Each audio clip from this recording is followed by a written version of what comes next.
All right, let's jump right into a really fascinating story about how sometimes you have to destroy something to create something new.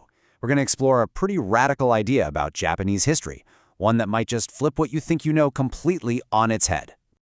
Okay, just listen to this. This is a huge claim from a really famous historian, Naito Konen. He's basically saying that if you want to get a handle on Japan today, you can just start the clock in the 15th century. Everything that came before, according to him, it's pretty much irrelevant. So that's the big question, right? Is he correct?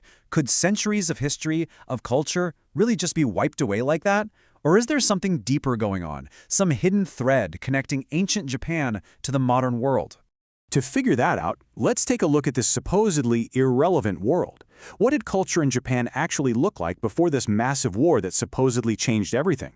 So, check this out. This isn't just some primitive trinket. It's a wooden calendar that government officials were using way back in the 7th century. This little thing tells us that they already had a sophisticated, organized, and time-conscious state running things. And you can see they were also a culture that was really connected to the wider world. This gorgeous Nara Sansai pottery, for instance, wasn't just invented out of thin air, it was directly inspired by the incredibly elegant art of Tang Dynasty China. So right there, you've got proof that Japan was actively importing and learning from others long before the 15th century. But at the same time, it wasn't all just borrowing. Japan had its own very distinct traditions. I mean, look at this armored Ōnin-War figure from as early as the 3rd century. This points to a really proud, established martial culture, a society with an aristocratic warrior class that had been around for ages. So, we've got this sophisticated, worldly, and unique culture. But here's the catch, and it's a big one. It was all happening inside a bubble. This culture belonged to the court nobles, the top officials, the super wealthy elite living in the capital. For your average person out in the provinces, it might as well have been on another planet.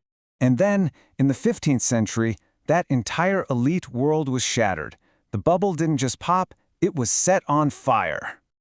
Just like that, the order, the art, the structures that had defined Japan for hundreds of years, it all came to a sudden and incredibly violent stop. This was the Ōnin-War, a brutal, decade-long civil war. And it wasn't fought on some faraway battlefield. It happened right in the streets of the capital, Kyoto. It was a conflict that literally leveled the city and completely torched the old aristocratic way of life. This quote, wow, it just says it all, doesn't it?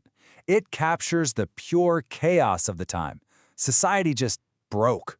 All the rules, all the norms, any sense of social duty, it all just vanished. It was a total free-for-all, an era of pure survival, where the old ways meant absolutely nothing.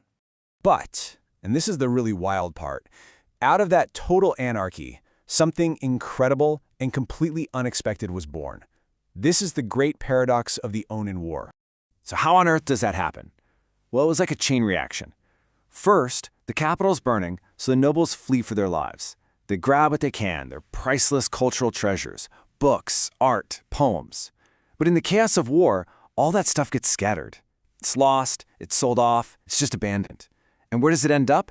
In the hands of common people, who for the very first time get direct access to all this elite knowledge. And this is the absolute heart of the argument. This horrifying war accidentally became the single most important event in Japanese history for spreading literacy and high culture to everybody. It was, in effect, a violent and forced democratization of knowledge.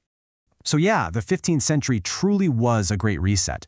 In a lot of ways, it did wipe the slate clean, and it laid the foundation for the highly educated, literate society we see in Japan today. So in that sense, Naito Konan was really onto something. But was it a complete erasure? Or are there maybe some older, invisible threads that actually survived the fire of the war and still connect that ancient world to today?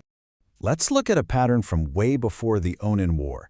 Back in the 8th century, the Nara period, Japan just soaked up culture from Tang China. Everything from art and government to the way they dressed. But then, in the next era, the Heian period, they didn't just keep copying it. No, they digested it, they refined it, and they transformed it into something new, something uniquely Japanese. And this, right here, reveals a much deeper truth. The content of the elite culture, the actual books and poems, that may have been reset by the war. But the method, this powerful cycle of adopting foreign ideas and then adapting them into something new, that's an ancient tradition. It's a way of doing things that has defined Japan for centuries and, you could argue, continues to this day.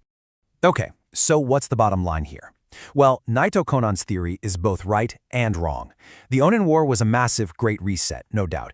It smashed the old elite world and accidentally spread its cultural treasures to everyone, creating the foundation for modern Japanese culture. But it wasn't a total erasure.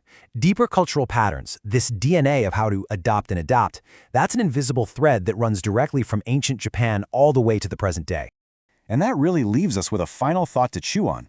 If these ancient patterns and ways of thinking are still with us, what parts of that so-called irrelevant world, the world from before the Ōnin-War, can you still see around you today?